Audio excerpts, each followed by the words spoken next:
ایک جگہ ہے وہاں پہ پیارے نبی صلی اللہ علیہ وسلم کا ساتھ والدہ کا بھی ساتھ چھوٹ جاتا ہے, والدہ بھی انتقال کر جاتی ہے. پھر ان کی پیارے نبی صلی اللہ علیہ وسلم کی پرورش دادا عبد المطلب کرتے ہیں. جب 8 سال کے ہوتے ہیں تو دادا کا بھی ساتھ چھوٹ جاتا ہے. اس کے بعد چچا ابو طالب ان کی پرورش فرماتے ہیں. آخر میں پیارے نبی صلی اللہ علیہ وسلم کے ساتھ ایسا بھی ہوتا ہے کہ جب آپ صلی اللہ علیہ وسلم 2 مرتبہ تجارت کے لیے ملک شام بھی تشریف لے جاتے ہیں, وہاں جاتے ہیں, وہاں سے آتے ہیں. 25 سال کی عمر میں دوسری مرتبہ حضرت خدیجہ کے مال کو لے کر کے ملک شام گئے تھے.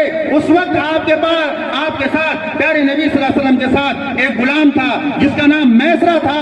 جب پیارے نبی صلی اللہ علیہ وسلم کے دیانت کو دیکھا, سچائی کو دیکھا, امانت کو دیکھا تو پل پل جا رہا تھا, تعریف کرتا جا رہا تھا, تھکتا نہیں تھا. حضرت خدیجہ کے پاس آیا, اتنی تعریف کیا کہ خدیجہ بھی پیارے نبی صلی اللہ علیہ وسلم پر مٹنے لگی اور فوراً نکاح کا پیغام بھیج دیا. محترم بزرگوں دوستو, پیارے نبی صلی اللہ علیہ وسلم نے اپنے چچا کے مشورے سے اس نکاح کو پیغام کو قبول کیا.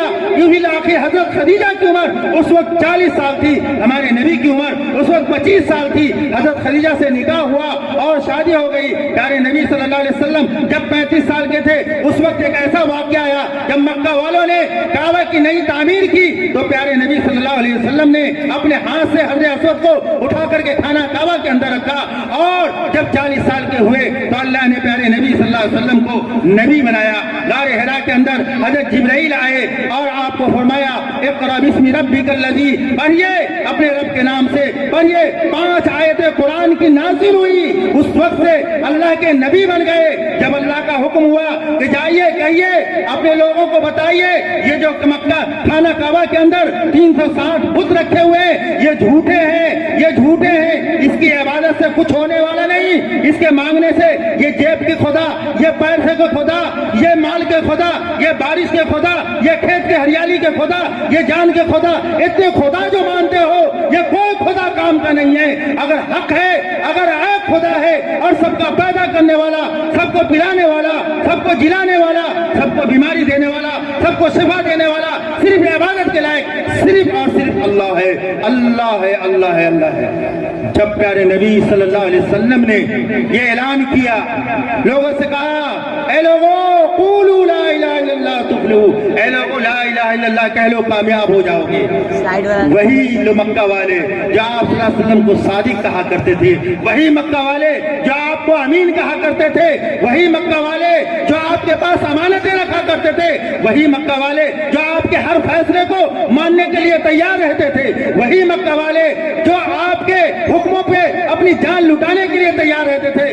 لیکن جب یہ اعلان سنا, جب لوگوں سے تبلیغ کی, لوگوں سے بتایا کہ یہ بتوں کی پوجا چھوڑو, یہ مورتی کی پوجا چھوڑو, اللہ کو پوجو, اللہ کو مانو, تو سارے مکہ والے پیارے نبی صلی اللہ علیہ وسلم کے دشمن بن گئے. آپ صلی اللہ علیہ وسلم کو ستانے لگے, آپ صلی اللہ علیہ وسلم کے گالیاں دینے لگے. کوئی جادوگر کہا, کوئی دیوانہ کہا, کوئی مجنوں کہا, کسی نے پتھریں برسائی, کسی نے کوڑا ڈالا, کسی نے اونٹ کی اوٹ ڈالی پیارے نبی صلی اللہ علیہ وسلم کے راستے میں, کسی نے کانٹے بچھائی اور طرح طرح کی تکلیفیں دی گئی. یہاں تک کہ جو پیارے نبی صلی اللہ علیہ وسلم کو جو مانتا تھا اس کو بھی طرح طرح سے ستایا جاتا تھا. چٹائی میں لپیٹ کر کے دھونی دی جاتی تھی, گرم لیٹ پہ لٹا کر کے گھسیٹا جاتا تھا, کوئلے کو چنگاریاں جلا کر کے اس پر لٹایا جاتا تھا. محترم بزرگوں دوستو, بڑی بڑی تکلیفیں دی گئی مسلمانوں کو. اور پیارے نبی صلی اللہ علیہ وسلم کو ایک دن ایسا بھی ہوا جو مکہ والے سے نراش ہو کر کے, نا امید ہو کر کے آپ طائف گئے. تو طائف والوں سے جب کہا تو طائف والوں نے کچھ تو نہیں کہا,